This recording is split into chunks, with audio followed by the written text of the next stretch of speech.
Thanks for having me. I'm Curtis Childs, and this talk is going to be about how we can examine our motivations to help us untangle the web of the mind. And you might be thinking, okay, I already don't get this. So, like, what's the web of the mind? So let me tell you what I mean by that. There are two ways that I find myself approaching situations in life. These are a couple pictures of me up here. Well, I mean, it's not me, the person, but this is pictures of how I feel. Right? Now, the dynamic is, they'll have something coming up in my life or something that I'm going through, and I'm approaching it from one of two extremes. In one extreme, I'm completely overwhelmed. I am anxious. I'm nervous. I'm thinking about, what if scenario A happens? And then what if scenario B happens? And then scenario C probably won't happen. But what if it does? And I'm a little possessive of the outcome, and I'm just not able to get through it happily. But then at other times, I've just relaxed, and I think, okay, this could go this way or it could go that way. It's going to be all right. And sometimes this difference can be really obvious and tangible. I'll tell you a fairly boring story.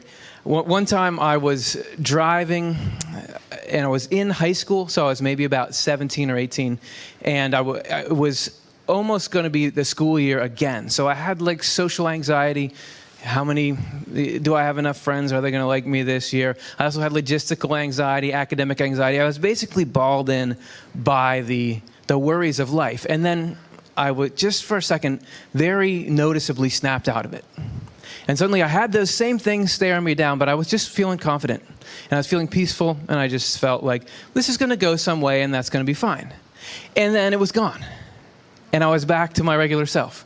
But I knew that, that does exist. Like, that's there, just out there, being relaxed about life. But why can't I switch it on command? So I want to see a show of hands. Out of the two of those, who prefers being miserable? Okay, I'm just kidding. It's not really a show of hands. There will be some things that are jokes in this speech, but you don't have to laugh if they're not funny. But why can't I toggle between those? And why can't I control it? It's not like we're trying to do something really hard here if we're struggling with this. It's not like, I'm just really torn up because I can't win an Olympic gold medal, or I can't build a rocket ship that works. Yeah, that stuff is hard. This is just, why can't I relax about my own life and chill out about it? So that is what I'm trying to figure out here. And what I hope to talk about today is, if we start to look at the why, the motivation behind why we do what we do, that can be the key to having one of these two things get on from the other one. And this is hopefully going to lead to a tool that it's been really useful for me, and hopefully it can be useful for you when you're going through the little things in life, when you're going through the day-to-day difficulties, which is really my favorite thing to try to talk about, because those things come up so much, the little stresses, the little anxieties, the little fears that we have. But then it also can apply to the big stuff. I mean, to situations like as drastic as what we're going through right now. And I don't mean like the political climate. I'm talking about like what's happening in this room right now. So you might be thinking, this is not that bad. It's like a little boring. I maybe should have stayed out in the hall or gotten early lunch. But now I'm here, and you'll see if I leave, so I'll stay. But actually, we are going through something really intense right now, because public speaking is happening right now. This is a headline from the Times.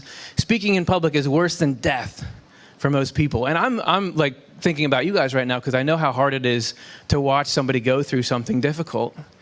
And you're having to see me go through something that's worse than death right now in front of you. So the headline is a little misleading. It's not really that bad. But public speaking is a great example for the tool that we're going to be using today. So I want to be sort of self-analyzing what's going on here as it happens through that. And how can this tool about the categories of motivation help us diffuse a situation like this? So what we're going to do in this talk is we're going to go over the categories of things that I've found disrupt happiness. What makes it so we're unhappy when we should have been happy? And then we're going to look at a tool. We're going to look at three universal categories of motivation, or they're sometimes called the universal categories of love, and how being able to place where we fall along that can help us navigate things like the web of the mind. We're also going to look at cells and explore the idea that your body is giving you a hint, or I would say telling you how to think. And we'll just throw on top of there repeating patterns from large and small objects on a grand scale. So how can we put all this together to get something that's going to help you tomorrow when you get out here? I want to first go a little bit into my why. Like, why would I be up here on this stage in the first place? Why would I put myself through this? So as you heard, I'm the director of OffTheLeftEye for the Swedenborg Foundation, and we make, spirituality tools for the mind to try to help people. And it might sound good, like you heard in my introduction, did this cool stuff, you have these numbers, but it's not fun all the time. We're on YouTube. Has anybody ever been on YouTube? How friendly is everybody on YouTube? Right? Yeah, it's not as bad as I thought it was, but people will say all kinds of negative things. You look dumb, this is dumb. But also, I have people that growing up, I wasn't a guy talking about spiritual stuff all the time. And so there's a lot of people who I imagine are like checking their Facebooks now and like, oh, what's Curtis up to? And whoa, like what, he went off the deep end. What's going on here? So why would I dive into this so hard? It's because these tools were basically a lifesaver for me. So I love this quote. It says, something inside me just broke. That's the only way I could describe it. I want to take you through a journey, a little bit of a tour of my experience of major depression and obsessive compulsive disorder, which is really where spirituality or mind tools, I don't know what we call it these days, whatever it is, consciousness upgrades, became a life raft for me, and why that happened and how it was helpful. So what I want to do is get you inside that experience, because you can hear the term depression, and before I had it or knew what it was, I thought, oh, this is just when you're in a blue mood, you don't really want to do something today. But it's not that. It's much more manic and active, and actually it's probably a blanket term that a lot of people get shoved under with very different experiences. For me, I had this series of negative stuff in the mind that just suddenly, it was about 18 or 19, and it just suddenly started to crank up. I also got really obsessive compulsive. Do you guys know what that is? There's like a TV show that used to be on about it. Got this detective guy, I think Monk is his name, and he would, but it's not fun. It's not funny at all. So to give you kind of a breakdown of that, what you would have to do is, let's say like I'm talking here and I accidentally bump this thing into the microphone, and there's some kind of trigger that's like, you got to repeat that action, let's say 7 times. And if you don't, something's going to happen to somebody that you care about or to you or something. And it's not real, but like, what if it is? You might as well do it. So I would have to go through these things. Oh, hey, I just bumped my way into a little reveal. I don't know if anyone saw that. Okay, you didn't? Great. So I had problems. So that was one of them. But then I had all these things that were coming in, and just in a way that I couldn't describe it. At the time, I didn't know I'm having depression. What's happening to me? And this is what it felt like. So I had these categories coming in and disturbing me. The first one is what I would call existential fears. And this is not like the fear of, I'm afraid that I'm going to trip off the front of the stage if I'm making a point, or I'm afraid of spiders. This is more like, what if I have no value as a human being? Or what if I'm going to lose something that I can never get back somehow? Or I needed to do something and now I've missed my opportunity. Do you get what I'm saying? Like, these are nebulous, but very high threat level. Like, these are sort of cosmic threats. And I didn't really have them before, but then they started to come in, and they would be really strong. And and this would be part of the motivation to do the obsessive compulsive stuff. So it was coming in and just kind of stealing happiness away. Then at the same time, there was people drama, which this is the opposite. This is very tangible, and you guys already know what this is. This is somebody says something to you, and what did they mean by that? Or why didn't they say this thing? Or why doesn't this person like me and I want them to like me? Or why doesn't this person do what I want? Or why do these two people, what are they talking about? Whatever it is, it's very tangible and it's very clear. But when you're in the depressive state, it gets ramped up even more. You're worried about what do people think about you. You're worried about the status of all your relationships and things, and that starts to come in and contribute to this state of mind. Just picture this wonderful state of mind that we're starting to build here.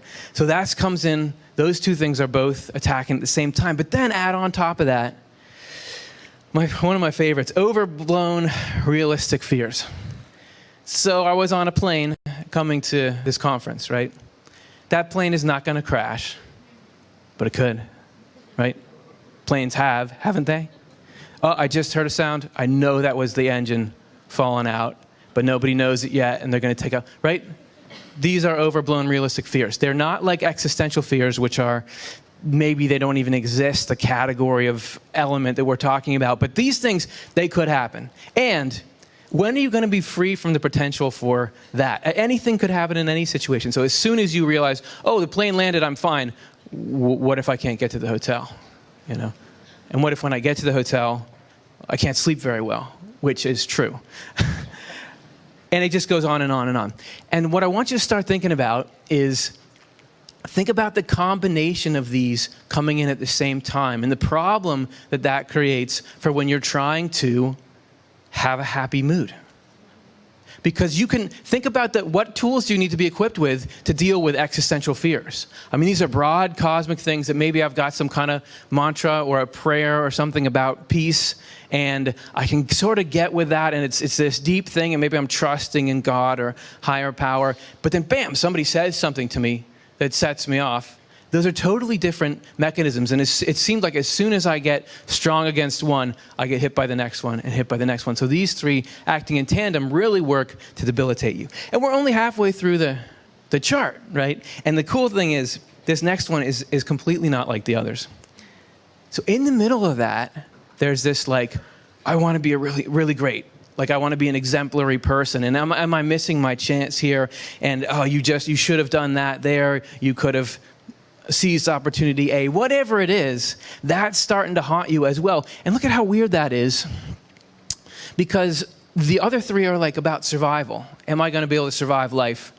But this one is like, oh, I got to go out and seize opportunity. And have those different flavors mixing at the same time, all of them tugging at you with various kinds of fears. It makes it really difficult to get any kind of footing. And then you add in what I would call life events. These are not scientific terms for all of these. I made these up, but this is my best encapsulation. What I'm hoping is that you can be just thinking about, okay, what are your circles? You know, I'm talking about a depressed mindset, but it's not like, now that I'm not depressed, these aren't there. They're just not quite as loud. But this is the kind of stuff that comes in and bothers me in my regular consciousness. So maybe you see yourself represented up there. Maybe you have different circles to fill in. But I do think the same kind of phenomenon is happening at a lower level for all of us. And having it amped up really got me to realize, oh yeah, that is what's going on. It's these different categories of things that are coming in.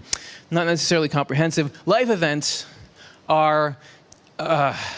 it's not just something happens, but you have a hard time dealing with it. This is when you're actually, the tire pressure sensor light did come on in the car on the highway, which actually did happen to my wife. The car is at home right now, and we got that thing fixed like 2 times. And anyway, that's added on, and life events can add so much stress and actually be an anchor point for these other things to get into. And then finally, there's negative motives, which is the part of me that I feel like I'm the problem there. I'm not proud of it. Why did I can't believe I just had this thought about that person. That is so rude, or that's so obnoxious. Why am I so petty about this thing? Why can't I just let this thing go? Why can't I live up to whatever ideal it is? So, rounding it out, there's a pretty amazing set of influences. And this is what I'm talking about when I say the web of the mind. Now, what really makes it a web is that they're all entangled with each other. And I find that you can have like a life event that triggers some kind of existential fear. And when you're in that gets you to think about the people drama. Well, maybe I don't have value because this one person said to me, you don't have any value. People don't usually say that, but they'll say things that you interpret as that. And when you try to go after one, it seems like the next one's there, ready to get you. And in the end, it just becomes this thing that's really inescapable. And I would try to figure out, how do I cope with all this stuff at once? What tool do you use to go after all this? Because you can't really put this stuff neatly into one category. I could say, oh, well, the thing about all this is it's all just not true. It's all just false. And if I just ignore it, it will go away. But there are actually life events. There are actually people and relationships and things you have to manage. So that's not it. Even if existential fears is not real. Okay, well, it could just be that it's me against the world and I got to strengthen myself, right? The more strong I get in whatever way, emotional resiliency or training or tools or something, then it's going to be good. But no, because in the negative motives and in the ambition to be better than other people, I'm the problem. So what could we possibly get? What common factor do all these things have if we're trying to design a medicine for all of them? And what I realized, and partially realized through this tool that we're going to be looking at today, is the thing that all these have in common is me. Which might seem obvious because it's my life, but this is the one data point that we have. These are all central around my sense of myself, and they all gain their energy by perceived threats to something surrounding that. So that's what we have to work with. And now I'm going to talk about how do you use a tool to get in there based on that handhold we have, that it's me. And remember, we came here, you agreed to learn tools about consciousness. So I'm going to be talking about motivation for why we do things and which categories I feel like should be prioritized. I'm not trying to give you a morality lecture. I'm just trying to show you this is what worked for me, and I feel this obligation to pass it along to you. So what we need to do is identify our categories. So there's 3 universal categories of motivation here. And I'm going to give you the terms, but let them be relatively empty at first till I fill them in, because they're words and everybody's got associations with particular words, especially this first one. So the 3 universal categories of motivation that I could be coming from that could help free me from this. The first one, love of our self-image. And again, tread lightly with that one, because I know that loving yourself is really important, but this is something distinctly different, and hopefully I can clearly communicate that to you as it goes on. The next one is love of sensory gratification, the love of pleasure, something like that. And then finally, love of usefulness. And looking at how these things interact is how we're going to get our tool. So first, let's focus on love of self-image, because we got to meet these things and we got to become fluent in them if they're going to be anything that pops into your mind and helps you out. So love of self-image, the best, okay, I'll introduce it to you through a little clip of a video, because what we do is we make videos. And you'll see in this video, we use the term love of the self in there. I like love of self-image better, but we made the video a while ago. But it shows that we're just trying to get language around the thing. So what exactly is it? Well, this is how I see love of self-image.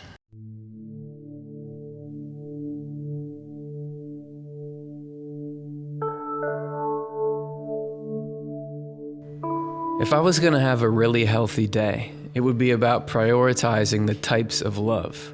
There are 3 universal categories of love or of motivation that drive people. And it might not seem intuitive to label them this way, but work with me for a minute. The fundamental categories are love of usefulness, love of the world, and love of the self. The way we interact with them and the way they're prioritized in us dictates everything. But to really believe that, you've got to meet them first. So yeah, I'm mowing the lawn, but check it. I'm using one of those no pollution reel mowers. So there it is, an action. But what's the essence of this action? What's the love that drives it? Which category is it? Well, that all depends on why I'm doing it. I might be doing it so that I look good. I want people to notice that I'm doing something good for the planet. I want to be part of a superior, eco-conscious, hip, cutting-edge group of people that are like so much more enlightened than the rest of the country and are the real heroes in the great struggle for blah, blah, blah, blah, blah. Everybody meet love of the self. As the name implies, I have love of the self when I'd give anything for the cause of me. My number one priority is to benefit the self, whether it's about increasing its reputation, popularity, raising its official or unofficial status, power, influence. I'm the first and last thing on my mind, the apple of my own eye. But let's back up. So that video is a little old. It's a little embarrassing. But you can tell it's old because what's the go-to eco-friendly car in there? My 2006 Prius. But I want to choose an issue that I do care about, but look at why am I getting into that issue. So does that make it, okay, is that a big starting point for what we're talking about when we're talking about love of our self-image? Today, I think we would most likely call it ego or something like that. How I would phrase it is love of self-image is the belief that the highest joy in life comes from eminence or power.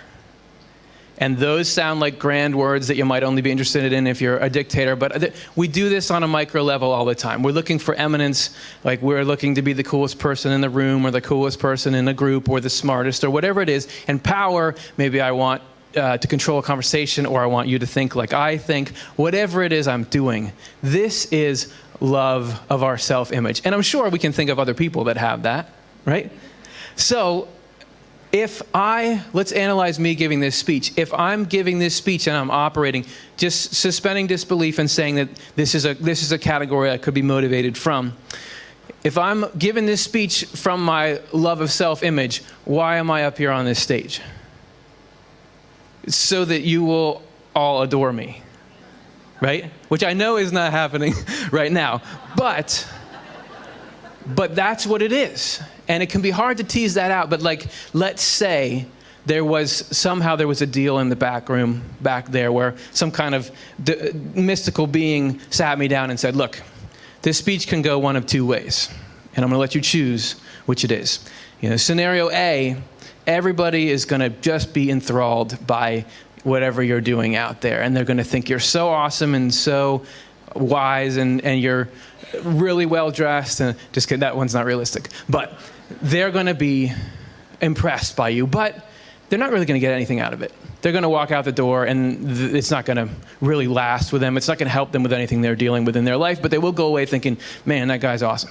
Okay? Or scenario B, it's all right, it falls a little flat in the room, but the seed is planted in people's minds and they go out and the next day or the day after, or 5 days after, or a week after, and they're dealing with their own web of the mind, whatever it is that fills their own little blue circles and has been gnawing at them for years, and they remember something, and it helps them, and it goes from despair to hope in some place, you can have that. So, which one do you want? Love of self-image would say, I want the first one, thank you. That's the point, okay? That's what it is to be motivated by love of self-image. Love of sensory gratification, in the video, it was called love of the world. We talk about things being worldly or superficial. Let's get to know what this category is a little bit better with a little bit more of that video. It could be that I'm not mowing for those reasons at all. It might be that I'm here doing this, but I'm not really thinking about this green mower or this green grass, but something else that's green. Love of the world isn't just the love of money. At its essence, it's also the love of pleasure, if that makes sense. Things that are visually pleasing, pleasing to the ear, pleasing to the palate, and all other kinds of intense, expensive, decadent stuff. When love of the world is in charge, that stuff is the goal, the highest good. Life is about creature comforts, about seeking out sensory experiences, of whatever kind floats your boat, or just hoarding cash.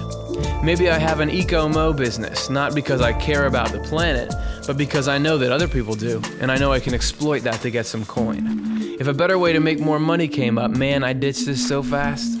So there it is, love of the world. Not so bad, but not so good either. Not really satisfied, living for future gratification. Meh. And in its extreme, love of the world would be, or love of sensory gratification, I know that's confusing, would be you believe that not that you don't enjoy other things, but you believe the point of it, the greatest pleasure is in some kind of opulent surroundings, or taken to the extreme, you want, to take assets from other people and amass wealth and be the one who's on top of that pile. So that's what it's like when love of sensory gratification is in charge. And you can think about these things in their extremes. This is just to differentiate. So love of self-image, it's like if it got everything it wanted, you'd be some kind of dictator, right? You would get to, everyone has to worship you, and you have complete authority and control, and that's what it wants, when it gets to go out to infinity. And then love of the world, what it would just want is to be the richest person in the world, surrounded by the best things, get the best sensory experiences. And you sometimes see, you might say that's pretty, does that really lurk in the human heart at times? Well, what happens sometimes when the reins get pulled off of people and they have everything? Have there been a lot of news stories recently about people who have access to all the resources in the world? Sometimes it can get away from you there. So we're 2/3 of the way through our tools, and we have yet to see a hero emerge, right? So there's a lot of pressure on this last category of motivation, love of usefulness. So what is that? Why isn't it just love of love or love of goodness? Hopefully I can introduce you to what exactly I'm talking about there and what this can be when you come from it. Oh, I almost forgot. I feel like I want to say, if with love of sensory gratification, if I'm giving this speech based on that, then why am I up on this stage? Just to get through it, right? Because I just want to do well enough that I can still get compensated and that I can go out and see some nice restaurants and do whatever. It doesn't matter what happens in this room. The point is what happens out of this room, right? I mean, that's the motivation there. Okay. And at the end, we can have you all guess of which one I'm actually operating from. Okay, so here's, again, wipe that out. Here's love of usefulness and what that can be. But don't we deserve a little bit more? I mean, can't this simple act, this little part of routine, really be something transcendent, something inspiring, a genuinely healthy action? Yeah, it can. And not because I'm having some mystical experience while I do it, not because I do it exceptionally fast or well, but because, put mundanely enough, I want to do this because it's good. Because of the good this does for the world. I'm not loving how it makes me look, I'm not loving what it gets for me, but I've kept a little bit of crud out of the atmosphere. And so here a little kid takes a breath of fresh air that's good for their lungs, and I'm loving that. People can sit in peace on their patio, and I'm loving that. Oil doesn't leak into the water supply so someone can drink and not carry toxins around with them, and I'm loving that. I'm loving the work and the health for my body so I can help others. I love the lawn space I'm creating for the kids and the dogs and the people that will play in it, the feelings they'll get out of it. I may not even meet some of these people, and they'll probably never draw the connection between these two events, but I know the good this will do, and I'm holding that in my mind. The healthy kid, the clean water, the place to play. I know the function of this activity, its service to the common good, its use. And that's what it is to love usefulness. This is the sweet spot. That's high quality fuel for a mind.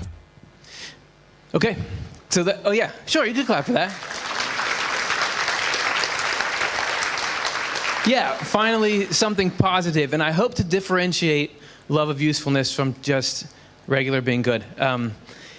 It's just something that Wilson Van Dusen wrote a really good book on this. Usefulness is you're thinking about the impact of your action as you're doing the action. So it can be as simple as when I'm doing the dishes, it's customary for me to just be thinking about how I don't want to be doing the dishes, right? Or I'm thinking about some inane ego-based thing or going over some show that I was watching that I didn't need to be watching. But instead, if I focus my mind on actually as literally simple as thinking about the next time somebody uses this plate, that can be an amazing transformer of what you're doing in that interaction. So there, the gentleman mowing with that lawnmower, if when he's doing it, thinking about not what it means for his reputation, but what it means for what the next person is going to feel in a chain reaction from this, that's love of usefulness. Does that make sense? Okay, so if I'm doing this speech from love of usefulness, then what do I care about? Or why am I on this stage?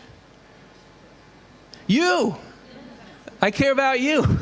Imagine that I'm actually, what I'm thinking about, which is very hard to do when you have to give a speech, because it's hard to give speeches, but what I'm thinking about is that time I was projecting in the future when something from this could land in your mind and do something good. Like when you really need it, when you're really in some kind of dark space. Like, let's say the one I was in last night when it was like 4 a.m. and I still couldn't sleep because of the jet lag thing, right? And I was like, oh, I have to give this speech tomorrow. What am I going to do?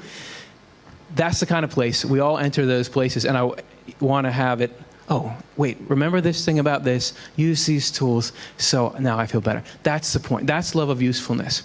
And as I was prepping for this speech and stuff, whenever I was thinking about it from love of self-image, you're stressed out. You're fearful. Because if the point is, I got to go give a speech, and the thing that's going to happen at the end of the speech is people, how much are they going to clap? Are they going to clap like, okay, or like, I wish I was in lunch right now, or are they going to clap harder, or what are they going to, is anyone going to woo, or are they not going to woo? Don't tell me if you, yeah. Okay. What was I worrying about then? That is a stressful way to live.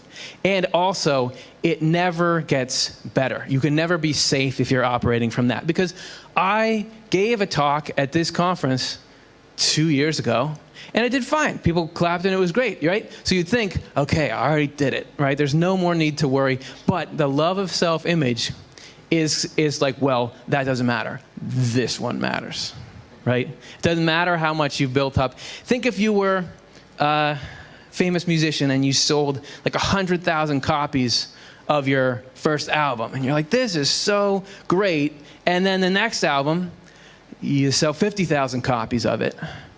How does that make you feel? Not good, right? So this is how great love of self-image is now selling 50,000 copies of an album hurts your feelings, right? That's the world love of self-image is trying to give me. Love of sensory gratification, that one just, I don't see anything in it, so it's not that high on my radar. But when you get to love of usefulness, then when I'm starting to think about it, it just relaxes because you understand the point of why you're here. Suddenly it makes sense, and that's what you're doing. So, do you remember this? We were talking about this a little while ago, and I do hope that if you're not feeling like you're up there, you start to fill in, okay, what is my stuff I'm trying to get out of? Because you must all have something you're trying to make your way out of. Or why would you come to a conference like this, right? Why would you spend the time and energy to improve unless there's something we're trying to overcome? It could be something that's making you afraid, but it also could be something you feel like is an impediment to your ability to be useful to the world and do what they do. So how are we going to apply these tools to that mess? It doesn't seem like they go together. Maybe they don't. I don't know. I haven't checked these next slides, so just kidding. But before we get in there, I do feel like we need to get a little more familiar with love of usefulness.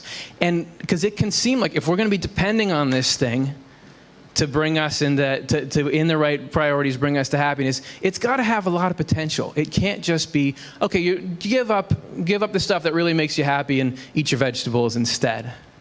That can't be it. So what can love of usefulness get us to? And I want to start talking about getting into a cellular state of mind. And when I say cellular state of mind, I'm not talking about cellular telephone. I mean the cells in your body. And how is your body teaching you how to think?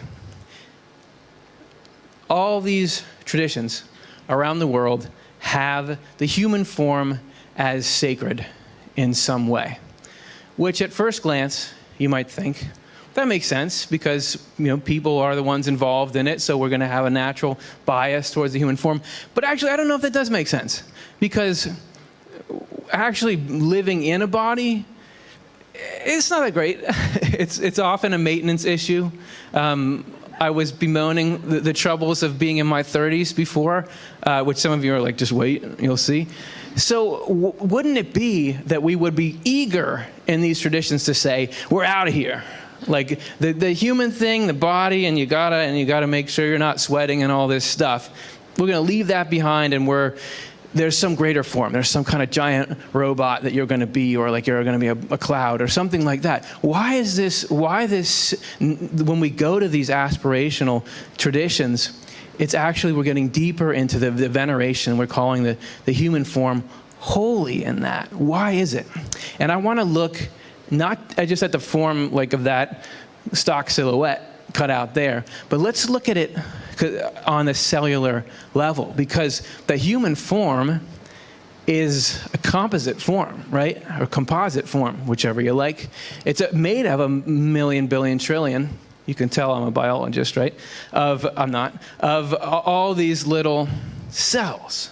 And the cells are operating, and I would say the cells are doing a lot of stuff. They're making proteins, they're transporting oxygen, doing celly things, replicating things, right? Right, okay, I'm a biologist, like I said. I'm not. I took some biology classes, but I'm not. It doesn't matter for this, because we know cells do stuff. That's not really up for debate. And what I'm going to argue here is that there's a reason why they're doing stuff. That these little cells have a why in what they're doing. And I don't want to wade into whether there's like a little cell mind in there that's thinking, well, to be or not to be, what should I contribute to the body? Should I not? Should I strike it out? I don't know. I don't think that they have that. But if you look at their actions, I don't know. We'll leave that a black box. If you look at the actions of cells, there is very clearly a reason for what they're doing things. Why do cells do things? For health, for the health of the body, right? And a lot of the times, you look at cells together forming these tissues, a lot of the stuff that they're doing doesn't even directly help them. Let's say red blood cells that are transporting oxygen, they're not transporting it to a little stash for themselves to save up later. Like, where's the oxygen? It's down that capillary.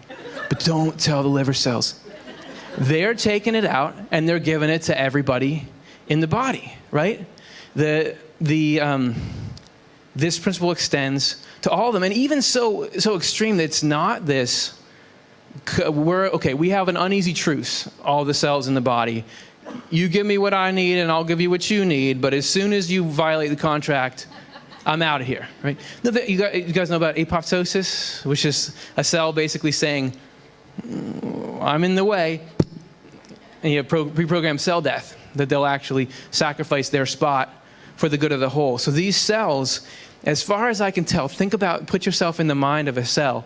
You're giving everything you have to the body and getting everything you need from the body. If you are a cell in the liver and you're just detoxifying, it's 9:30, detoxify. And everything you need, you're not worrying about how do I deal with some kind of invasive virus if it comes up, because there's an immune system to do that. You're not worried about securing food or oxygen because there's a whole stomach system that's going on for that, and lungs and stuff. You're getting everything you can from the body as well. So that's the mindset of a cell. And so what if we took that and applied it to human beings? What if we got into a cellular state of mind? What could that look like? So I want to play you a clip that envisions a little bit. And this is taking love of usefulness. What if we actually put it into action? Okay, breathe in. You are the human form. You are the lungs. This is what it looks like when one person breathes. This is what two look like. But when the human race breathes together, it looks like this.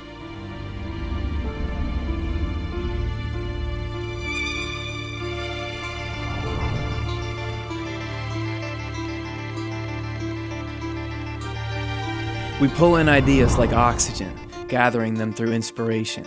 In our lungs, the molecules are taken by blood cells to move out into the body. But on the grand scale, the red blood cells are the communicators, the authors, the educators, the content producers that harness this idea and carry it into the mighty, rushing flow of information. And then, boom. Everyone can get it. Every cell can tap into it and use those ideas to power their processes.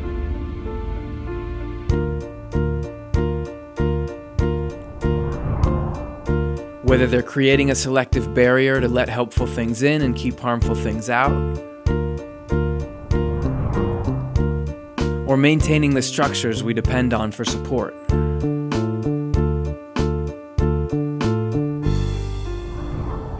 Or trying to perceive what's really going on with the situation. and all the other billions of actions and projects that build on each other and interact and interconnect in the billions of different ways that every part contributes to the whole on a scale and with a volume that you and I can hardly imagine, let alone fully understand or comprehend. Okay, ready? Exhale. We expel the old ideas, things that are no longer needed or don't belong, or that we've replaced with something better. And it flows. People from all over the world, from every walk of life, get grabbed by passions to affect positive change, to improve the lives of those around them, and they pump it out through networks, through organizations, spreading that passion to others who have the know-how and the means. Those with power build amazing things.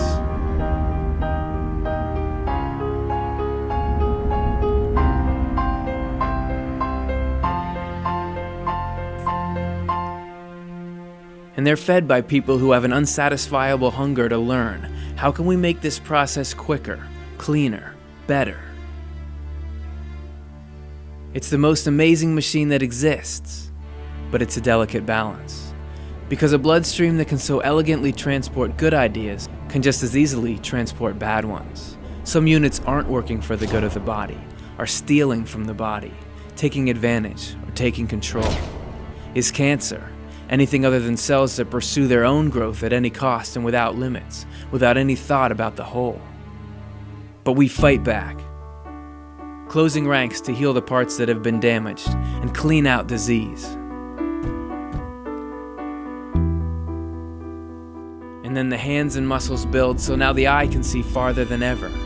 And then the optic nerve makes it so that what the eye sees, everyone sees. Lets us see something so far away. And then the heart lets us see what's so close. Okay, breathe in.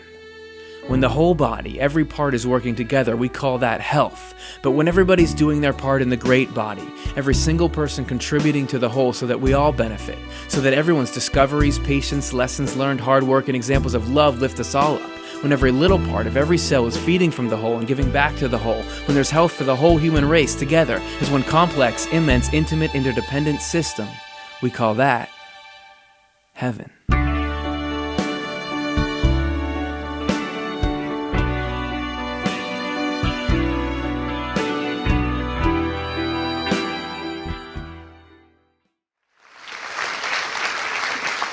Like, that's exciting. That's cool. Suddenly, when you think about love of usefulness or this cellular state of mind applied and everyone's participating and buying in, then, oh, this really could be something. And you think of the joy from being in that machine, and it's cool. And that was kind of cool how at the end they threw this little quote in that talked about it as it's like heaven. So that's cool. As long as he doesn't start talking about like actual heaven, you know. We are going to talk about that just a little bit. So you saw that quote was from Emanuel Swedenborg. And I want to give you, so we have the concepts and the tools that we're meant to be applying here. This is the proposed metaphysical explanation for why this stuff works and why it shows up and why it resonates in the heart and mind. So the quote was from Emanuel Swedenborg. He lived a couple hundred years ago, and he was TCCHE in his time. Because this is, as I can understand this conference, we got science, and we're trying to present that. We've also got, humanities, and then today it moves to whatever I'm doing right now, spirituality, what do we want to call it? And we're trying to get those things to dialogue with each other because we feel a little bit let down by this dichotomy where it's saying you can either have a religious system that doesn't really honor what's being taught about the physical world through scientific discovery, or you can go only with science and say there's nothing at all beyond the physical world. To reconcile those is what I see as the great task of what we're doing here today, and what I would say is what the world needs right now. So in his day, Swedenborg was in that same position, because he was one of the most famous and most successful and brightest scientists in the world. He was traveling around Europe, and they would announce in the newspaper when he went somewhere, and he was doing all these firsts for his country and all this kind of stuff. And then, mid-50s, started to have what you would now call spiritual experiences, near-death experiences, although not actually near-death, spiritual transformative experiences.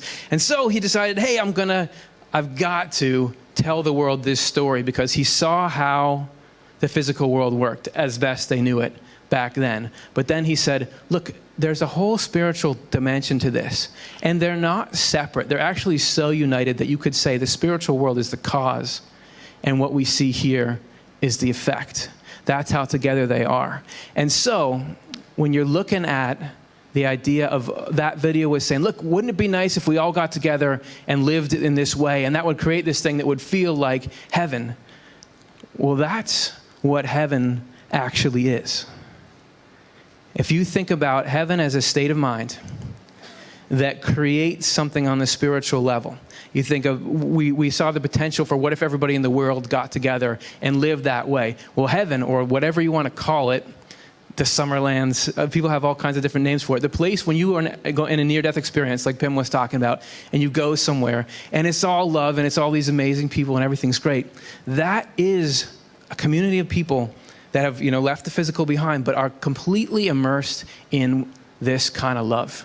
That is what's driving them. Because what makes heaven heaven is this selfless desire to do what helps. And not that, and going even farther, we're actually looking at, he says, if you take the function, groups of people can get together and do something, right? This is what we do here. You have businesses, you have organizations, you have nonprofits that are all working hard to do something. In fact, if you're thinking about when did you maybe experience love of usefulness, you're probably thinking about some time when you were part of a cause that you believed in, right? When you are putting that together, working with people to achieve some goal.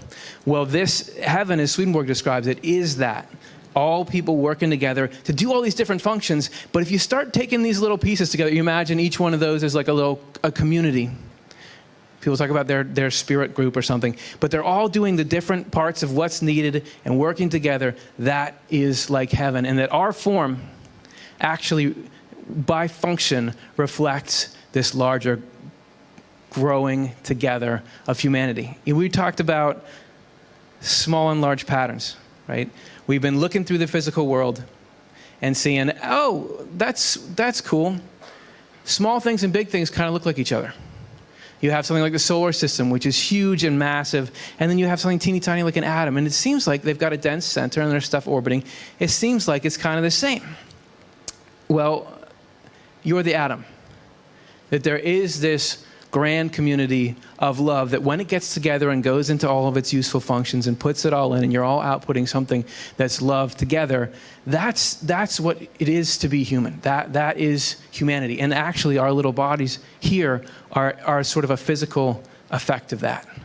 So you are a reflection of this kind of love of usefulness. Your body has that written into it. And this could be part of why it's so disturbing when somebody uses their body for violence or something like that. Because not just the effect of it, but but there's something disturbing about this. You are a model of love. The way that all the different parts and organs in you work together and selflessly try to come up with health that cares for everyone, that is love. That's love personified. And to see it used for something that's not love is just this clash. That shouldn't be like that. And to get into a mindset like that, the angelic mindset, you think about, when do you say, oh, thanks, you're an angel? It's when somebody goes out of their way to do something that's genuinely altruistic. That's the state of mind we can be getting into right now through organizing these categories correctly. So I'm not here to tell you have to never do love of self-image or love of sensory gratification. It's just about getting them right. Which one is the main thing, and then which one is a supporting role. So here's a little clip about how we begin to set those in order. Now, if you're like me, you're jumping around between these three types of motivation all the time, usually without even realizing it. It's not that these other two types are evil, and you got to get rid of them and never talk to them again. Like I said before, it's all about priorities. We're all born with these three types of love inside us, but who's going to end up in charge? There are three basic vacancies in us. Let's call them the head, the body, and the feet. The head's in charge. It calls the shots. It sees and decides the course. The body responds and moves, and the feet just do what everyone tells them to.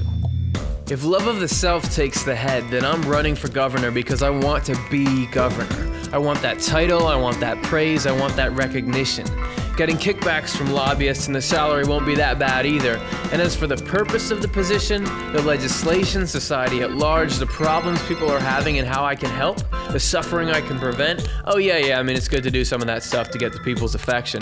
It's a good vehicle to get me where I want to go. But if love of the world is up top, then who cares how I look? This whole company exists to make me money. I'll fabricate profits to drive my stock up, I'll exploit loopholes, I'll cheat people out of their retirement money. Obviously, these two combinations don't work out well, for me or for the rest of the world. But if these three forces end up in the order they were meant to be in, the order that makes us healthy and human, then I'm doing my job in integrity for the good of the world. Or I'm making my little donation to Habitat for Humanity because I'm thinking about what it feels like to have somewhere to live. The joy of having a clean, safe space for the most important things in your life. The tax break is cool, but it's not a deal breaker if it doesn't work out. If nobody notices, okay. If someone does, well, who doesn't like to be appreciated? And under the umbrella of loving usefulness, the other two can be in tune, laid back. I'm not trying to lecture you about it. I'm not just trying to say, don't be bad, be good. Everyone knows that already. But for me, being aware of the categories and cognizant of which one I'm operating from is like being given the way out of a maze.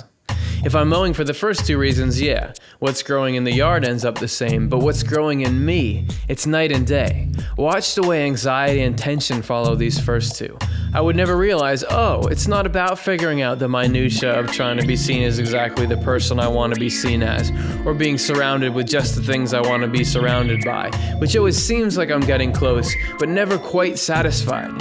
This shows me, dude, it's a trap. You're on the whole wrong freeway. Universal categories of love. That's good. Because we don't want to have it where somebody starts clapping and then stops, and there's no round of applause there. That's the problem. Just because it's awkward for everybody. So that is, I'm not just saying that. To me, this has been incredibly useful as I try to work my way out of the web of the mind, as we've been saying it. So what I'm going to do next, because it may not really be apparent, how do these two things go together? The web of the mind that I was talking about and these categories of love and how you prioritize them. So this is going to be the frontier where I give you how it's worked for me. And what I've found in sharing stuff like this online is rather than I try to say, here's exactly what you're going through and here's exactly what you do about it, I tell you what my story is and what's been true for me. And then people can immediately, and I just find this whenever you share anything, this is why people are so invested in, we have to talk about this. This can't be in the shadows. You got to talk about it.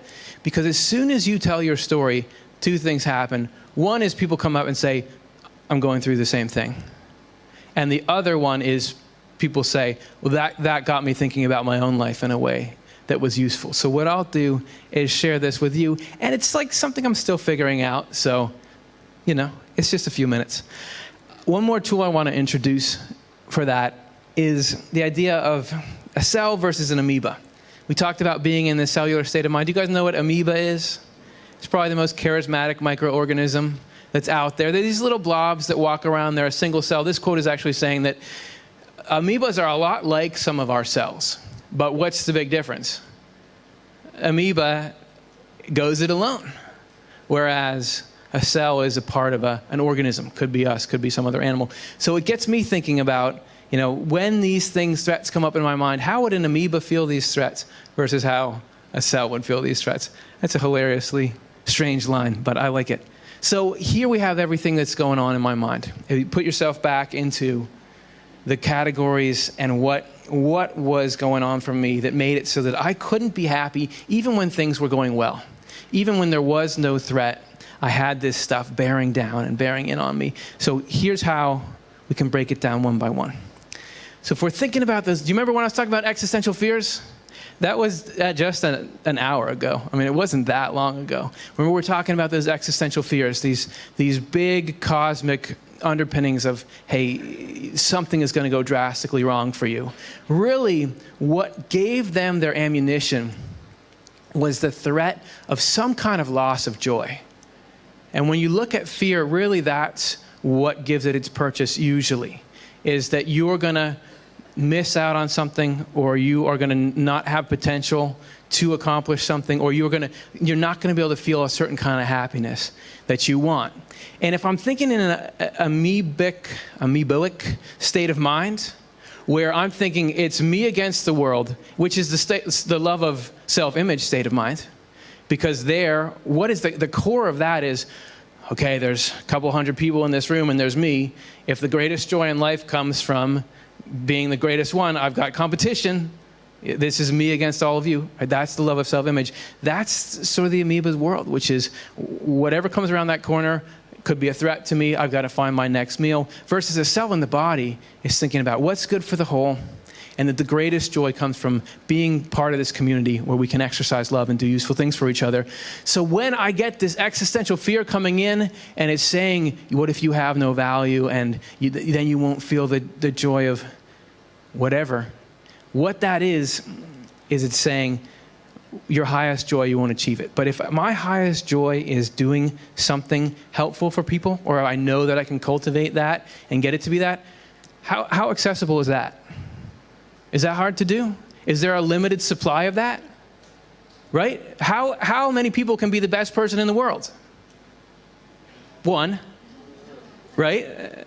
So we go from having things that are very scarce to having things that are simple, humble, accessible for everyone, and actually positive feedback loops where when I'm living from the love of usefulness, not that there isn't, not that I don't care who I am, not that I don't know who I am, not that I don't like nice meals, but it's for the thing that I know is that my passion, what I really go after, is how can I help in whatever form my particular help is, in whatever little part of the world I'm supposed to be. That, when I think about it like that, I'm not vulnerable to existential fears anymore, because I'm not out against the world. I know that the joy that's going to come to me is this universally accessible joy from that. To me, that's been the difference. Now, these negative motives and the people drama that I was talking about, so what's the Venn diagram of those? Where do they overlap? Let's say jealousy. Let's say you really want what somebody else has, and it's hard not to have jealousy, but I have been able to look and say, what gives jealousy its purchase? Because there's plenty of people who do things I can't do that I don't want to do.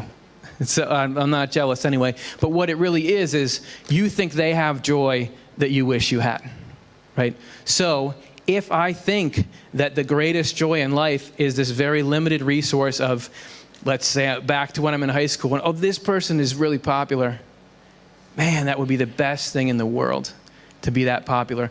And only a few people can be it. That's what I really want. Or this person has a really nice view from their balcony in their condo, and if I had that, then I would be happy. Then the jealousy kicks in. But if I think those are the highest joys. But if I see those as supporting joys, like they're fine, but they're not the good stuff, they're not what's really going to last and make me who I am, then the stress is gone. Because it's like, okay, that would be nice, but you're not worried about little side courses when the main thing is they're universally accessible and humble. If you're talking about this stuff in life, this is a little bit like you almost need an extra tool for this. But I'll tell you a story about my grandfather, who my middle name is after him, but I never got to meet him because he died before I was born. But I was told a story about him when he was dying. So his condition was deteriorating, so he couldn't talk anymore. And but he could sketch things on a notepad. And I've seen these little sketches that he did. He could write out words. And there was a lot of, he was pretty young to be going. So this was going to leave a big hole in the family and all this. And there was a lot of worry and confusion of what's going to happen. And they didn't know exactly when he was going to go, if it was going to be soon or if it was going to be later. And my grandmother asked him, what do you think is going to happen? Where are you going to go? Like, when are you going to go? Do you think it'll be painful? What's going to happen? And he wrote on the pad of paper. He was a very spiritual-minded man, and he said, I hope the Lord will use me as his best for everyone. And that is so bulletproof. when I think on that now, I use that in my own mind when I'm worried about what's going to happen. How's my speech going to go today? Am I going to make my flight? I hope the Lord is going to use me as his best for everyone. So this will be, there's a greater plan, and what do I care about in there? Everyone. Because if suddenly the happiness of everybody, this is giving me little goosebumps, the happiness of everybody is the point, how vulnerable are we then? Because that is what we feed from. So for him to say, look, whatever's best for everyone, that's what I want to be. I'm not just saying that to say give up your personal happiness for that. That makes you personally happy. When I do that, when these things creep into my mind today, tomorrow, and say, look, this is going to happen. If I say, even just the phrase in my mind, whatever, you got to find your phrases that work for you. This one has particular meaning for me. You'll find one that means something for you. But if I say, I hope the Lord will use me as his best for everyone, it's just like a little teeny miracle. Like the way that diffuses that, and the power of loving usefulness. And the same thing with I want to be great, because what's the fuel for the fire in that? It's the idea that there's something out there that is really like you can have this amazing life versus the life that the rest of us have to leave. But it's not true, because the amazing life is the life all of us live together, is that community. That is what happiness is. Yeah, all right. And I think that's actually true. I know it's a good sounding thing to say, but the more I dig in I think that's really how it is. A cool way to think about whenever I get some thought in my head that says, because we get sort of propositioned by thoughts all the time and say, look, this is how you should think about life. This is how you should consider life. I think about, can that mindset survive in the body? If every cell was operating from that mindset, what kind of organism is that going to create? And just to have that as a filter can be the difference. And when you're in the position that I'm in, where you're struggling every day to get out of these thoughts and feelings, this is the map, this is the compass, this is what lets me do that. So I thought we should end here with some inspiring images of gut bacteria. Because I want to emphasize that I'm not saying if you think at all about what people think of you, you're not doing this right. Or if you think at all about, am I going to make money on this or have nice things, you're not doing this right. Something that's cool about this is, these are all, oh, look, my laser pointer. These are all going to be part of life. That's fine. That's actually how we were made to be. That is the system. It's just about where are they? Because you can actually have a love of self-image that serves a love of usefulness. There are times when you want to work on yourself, you want to do well, because you know you can help more people if you do well. That can be great. Love of sensory gratification, if you're taking some kind of vacation to recharge, to get back in there, that can be really useful. There can be joys in that. He still hasn't told us why we're looking at the gut bacteria. Because those are cells in there that aren't part of the body. They are just working for themselves, but they're doing something useful that helps the whole, aren't they? And that we need them. And think of that in yourself, your own spiritual gut bacteria that are making it so you can do what you, and particularly they're in there with digestion, is how we take things in and use them. If I didn't have any desire to do something well, it would be hard to go through the work of putting together a speech and then trying to do it and getting on an airplane, all this stuff. That can be a serving thing. And to get compensation or whatever, that can serve it in your life. Don't worry about, I have intellectual purity, I never think about anything that's self-oriented. No, do it. But why are you doing it? That's the whole thing we're talking about. The motivation, why we do things, can give us this protection from the web of the mind. It has for me. I hope some little part of it can do that for you. Thanks for letting me talk about it. Hey everybody, hopefully you enjoyed that talk. I want to say thanks so much to the Conference for Consciousness and Human Evolution for letting us post that footage. Check them out at tcche.org. There's all kinds of information on upcoming events that they have. Thanks so much again. Now we're going to go to, there's actually a Q&A after my talk where we got to dive a little more into the ideas coming up there, so hope you enjoy. I'm still up here. Appreciate this. The standing is great from my love of self-image. I'm still up here because I know that we started a little late, so I'm trying to get it so you can go to whatever you need to go to on time. If we want to do some Q&A, then that's just fine with me. So if there are any questions, but if there's not, that's fine. I know it's really awkward when somebody says, "Are there any questions?" and there's no questions. I don't care. It's not going to hurt my feelings. So, and you can leave right now. I'm not, if you're leaving right now, I'm not like, what? You didn't want to hear my answer to some question that I hadn't prepared at all? So, if anybody wants to talk about it, we can do some here.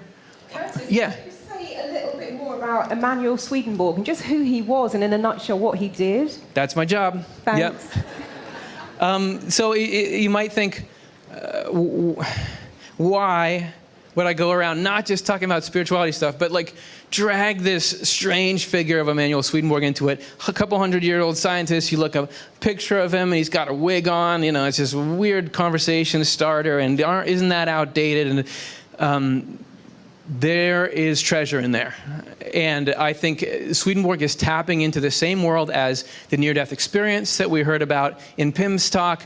Raymond Moody, who you guys know Raymond Moody, right? He was the guy who coined the term near-death experience. He started that sort of the modern NDE research phenomenon. In his first book called Life After Life, which I think was published in the 80s, he had a whole section in there that was about Swedenborg and how similar a couple hundred years ago, before there was such a thing, Swedenborg's world was to the world of the near-death experience. But the cool thing, and I love near-death experiences, the really cool thing about what Swedenborg wrote is he was this meticulous scientist, and he was having these, not just one or two experiences, but all the time, and documenting it and categorizing things and looking through things with that same scientific rigor, so that he breaks it down into tools so that someone like me, who hasn't had some kind of spiritual experience like that, can take it and apply it, even if it's old, to stuff that's going on in my mind right now.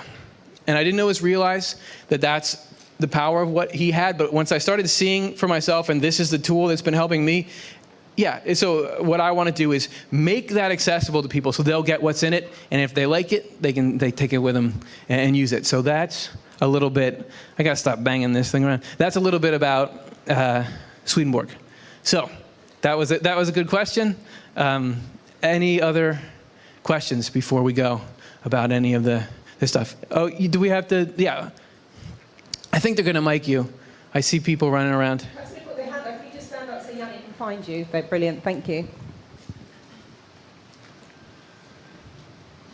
I just want to say a great thank you to you for bringing these ideas into awareness here. The cellular state of mind and what you've been talking about, that's been like a bombshell. I mean, a really big, a piece, I would say maybe a piece of the jigsaw for me. So it's a simple analogy, but makes a big difference. And I can really hold on to that and see how to improve my life using that. So thank you very much. Well, okay.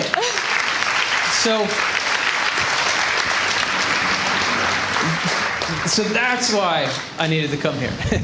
So that's exactly what I'm trying to do. So thank you so much for saying that, and you're gonna that idea will be in your mind, and you're gonna get insights and ways to use it that I never thought of. This is what we see when we put this stuff online, and people can write in their comments. It's not like, oh, I know everything about this, and you're gonna learn something about it that I didn't think about and didn't see, and take it somewhere, and then let me know, or write us a message saying, oh, this is how this has helped me, because everybody, Swedenborg talks about how everybody's got their own unique love and wisdom. So you feel things in a particular, unique way. This is the cool dynamic, is you might think I'm saying evaporate into the great body and self doesn't really exist and you don't really matter. No. When you zoom up on a body, there are very distinct individual cells. Everything has its own membranes. You are yourself, but the connection is through what you do together and what you love and care about. So it's not, I forget what I was talking about, but something really good, and that's an important point. All right. So do we have time for more? I see somebody right in the front here. Okay, microphone. Mike, we've got somebody in the very front row. If you could stand up, please, so Yanni can see you. Thank you. I'm just wondering if wondering if there's somebody who's really depressive and is in this hole. Is there a way to approach them, or do they have to wait for this ping? Yeah, right. So she's saying, is there some way to?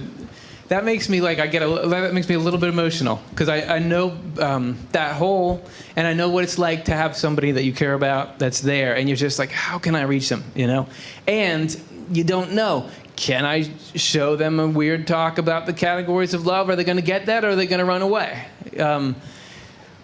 Let's see. I think that the gesture is nice, and what I've found is there's certainly been times where you try to share something with somebody that meant something to you, and they say, well, this doesn't do anything for me. But I don't think that makes things worse, And there's been other times when people that I thought wouldn't be receptive at all do have this like amazing, oh, that helped me in some way. And that's beyond the best feeling in the world, because the loneliness of that, and unprofessional, sorry. The loneliness of that and getting people, that is exactly what we're trying to do. And I don't mean we, like my company, like what everybody's trying to do is, how do we get in there? We're all these, think about the state of the human race, we're all these little scared amoebas in all these different directions, and how do you bring them in and show them, like, we're here for you, and we're going to take care of that, and you help where you can help. I don't know. I don't have a good answer, but I know that I've seen just a lot of amazing things. When I first set out, how do you think I felt when I was first going to go to YouTube and talk about stuff like this? Nobody's going to like this. This is not going to do anything for anyone. This is my weird little obsession with this obscure thing that doesn't. But it wasn't like right away people were gravitating to it. It's not, and people do that to a lot of different things that are out there, a lot of different tool sets. But I was surprised at how much we can actually create things that help people. So that's good, and I think this is why it's so important for effort to be applied, like you guys are doing here. Let's take this seriously. We had somebody here talking about social networks, when we were all up here, and it does strike me as a little bit sad in some ways that all the smartest people in the world and all the greatest effort is going into those things that we don't even know if they make life better or not. I don't know. But yet the stuff you're talking about, how do you get somebody out of that hole? I mean, there should be all the smartest people in the world working on that together. So part of what we're trying to do in using art and media and technology is to try to can we do spiritual things with the same tenacity and the same excellence? Obviously it's a big aspiration, but because the cause is so important, and that's what we're trying to do. So that's good. Okay. I think we still got time. I saw somebody. Sorry, I'm focusing on the front so much. After this, you guys can come talk to me. I have to be on the airplane in a little while, so I may not be able to talk forever, but I'll talk for as long as I can after this. So, yeah. It's quite difficult to share because it's emotional. I just had an aha moment, and I would like to thank you this conference. Yes, 2 days ago I was on the other side, and I felt I'm not kind enough because someone was talking loud, and I wanted to listen, the speakers, and then I took on myself because I felt I should be kinder, And today I also struggled sitting. I nearly had anxiety attack, and I didn't understand why. I'm counselor in training. I run community organization. I do stuff. I have a knowledge, but I'm still discovering a lot of things that are results of childhood trauma.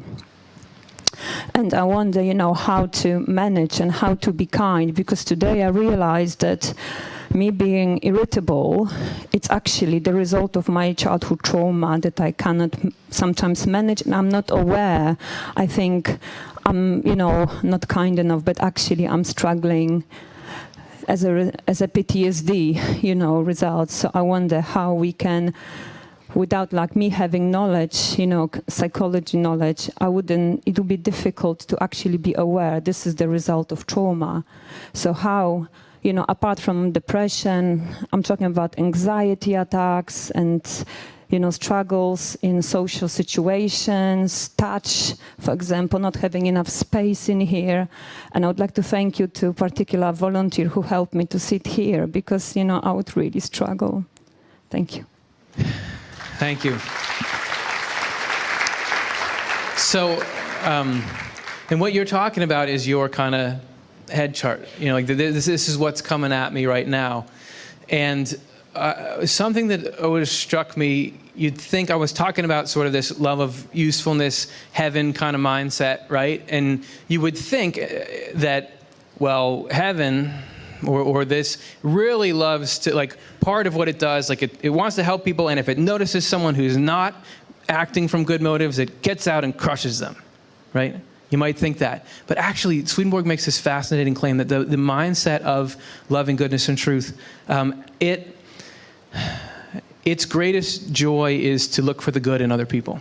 So this would apply to and you might think, oh, I'm getting these self-critical thoughts in my head that are, this is me really noticing how I'm not good. But actually, that the angelic mindset is to not, it doesn't want to critique you for not performing up to whatever you feel like you should perform to. That always you want to look at yourself with a kind of love of, like, you're trying well. Do you ever have people get to the near-death experience when they have these life reviews, when they look over their life? They see these hard things, but I've read a lot of these, and it's always like nobody's saying, I wish I didn't have that life review. It's always, there's so much love over the shoulder that it's really about a process for them. So there is inherent in this, I don't know if this is a very good answer or not, but there is inherent in this, you don't need to have that burden of, like, part of trying to be good is harshly critiquing myself.